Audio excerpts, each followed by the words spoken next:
Hi, Gary Klaben here.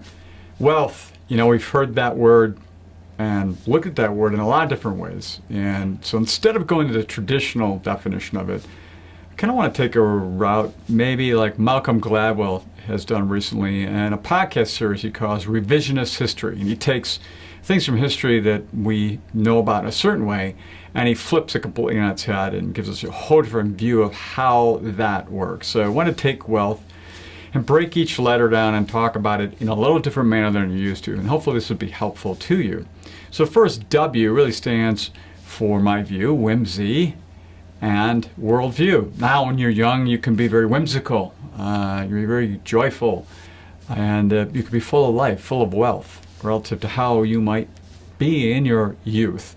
And as you get older, you might have a worldview, a much more expanded view of how you will deal with your wealth versus just for yourself and no one else. Next is E. Now that stands for education and egalitarian. And again, early on, many times it's about education, educating ourselves about wealth, about the money aspects, but the much broader aspects of that and how it works in our life. And being egalitarian with your wealth is something that you may want to develop over time. That ability to be very broad-minded about and very even-keeled about how you deal with people and their money and as it relates to you. E follows next with A. And A is about adventurous and amorphous. Now, we'd love to be adventurous, especially as we get older, because it keeps us young. And wealth, at least the money side of it, many times allows us to do things that we can continue to be adventurous, but we don't necessarily need money for that. Many times adventurous is really right here and in here. It's about how we feel and operate within our environment and with people around us. Being amorphous is really being very shift-changing and doing that as necessary for the person or people we're with, to be with them in the way they want to be able to communicate, in the way they want to operate.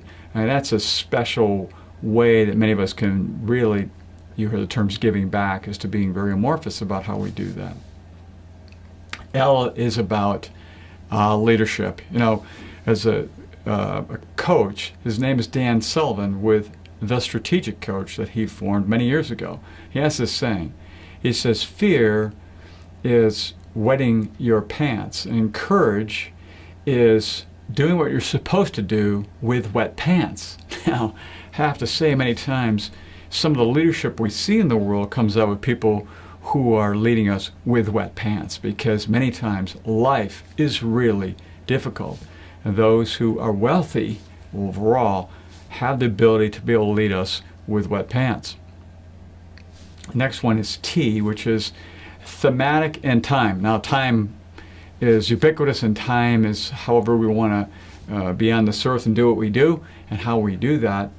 But thematic, I'll just give you my view of this, of people who have built a lot of wealth for me and you and for themselves. It's communication and Steve Jobs, electricity with Elon Musk, and distribution with Jeff Bezos. These three very famous entrepreneurs took a very focused area, a theme, and went deep with that theme and what they could do to help the rest of us make our lives a little simpler with different kinds of services and actual products that would allow us to really have a great time.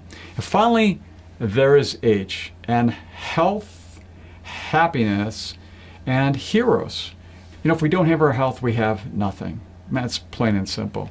If we don't continue to be happy throughout our life, really wealth won't matter per se, because there's a part of being happy with what you have. It makes a big difference. And finally, I was told a long time ago, is Gary, just try to be a hero to somebody every day. But being a hero to someone every day is going to be very important to help them achieve what they want. And I think that's part of wealth as well. So I'm taking a little different journey here with wealth today, and just giving you a little different way of thinking about your wealthiness and your wealth and how you deal with wealth in your life. So until next time, enjoy.